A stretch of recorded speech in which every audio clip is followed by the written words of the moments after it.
A Darwin Award is given to those who remove themselves from the gene pool in the dumbest ways possible. For example, taking a selfie with a wild animal, poking a bear, or reading this on a train track.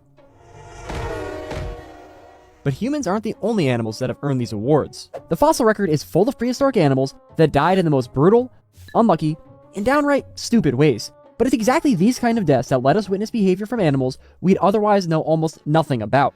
Take these two for example. Dinosaurs so stubborn they wouldn't stop fighting even after they've been buried alive. On one side, Protoceratops, a sheep-sized relative of Triceratops with a beak strong enough to slice your hand clean off. On the other, Velociraptor, a turkey-sized predator armed with a sharp curved sickle claw. And what we're left with is one of the most dynamic fossils ever found. The moment of a battle to the death. With Protoceratops biting down so hard, it may have shattered the raptor's arm, if not bite it off entirely. Meanwhile, the Velociraptor is driving its claw straight into the Protoceratops' neck.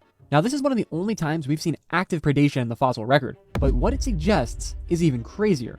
Because Velociraptor was tiny compared to Protoceratops, so was this just a desperate gamble for food? Or could it be evidence of pack hunting gone horribly wrong? Either way, the results, the first dinosaurs we can confidently say had that dog in them. But somehow this wasn't the only fossil that captured the exact second an animal made the worst possible decision of its life. Except this time, it wasn't dinosaurs. You've probably heard the line, there's always a bigger fish. Though I bet you didn't know, we have a fossil that literally proves it. But first, we're gonna need to talk about pterosaurs. These were the flying reptiles that ruled the skies through much of the Mesozoic. They weren't dinosaurs, but their roots actually go back to the Triassic with these little almost dinosaur looking things. And then they exploded into every shape and size imaginable. Some were insect hunters with wingspans shorter than your arm. Others like Quetzalcoatlus were giraffe-sized giants that could probably swallow you whole. But many pterosaurs hunted fish, skimming over lakes or diving near the surface of the ocean to snap up prey. And that's exactly what one was doing 150 million years ago. This was Rhamphorhynchus, an animal perfectly adapted for that fishing lifestyle, as its teeth were designed to grab up even the most slippery of prey.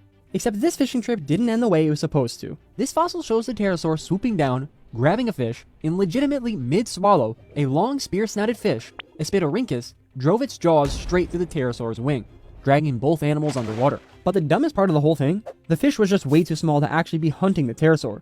So this wasn't even a real predation attempt. It just saw some movement, then its instincts kicked in, and made a split-second decision that got fossilized for eternity.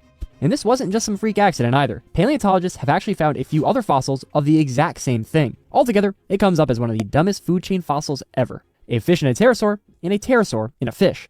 But not every prehistoric animal went out in dumb ways. Some of them lived lives so brutal it's a miracle they lasted as long as they did. Case in point, T-Rex. Everyone knows how insane they were, but I still don't think you fully get the absurdity of it.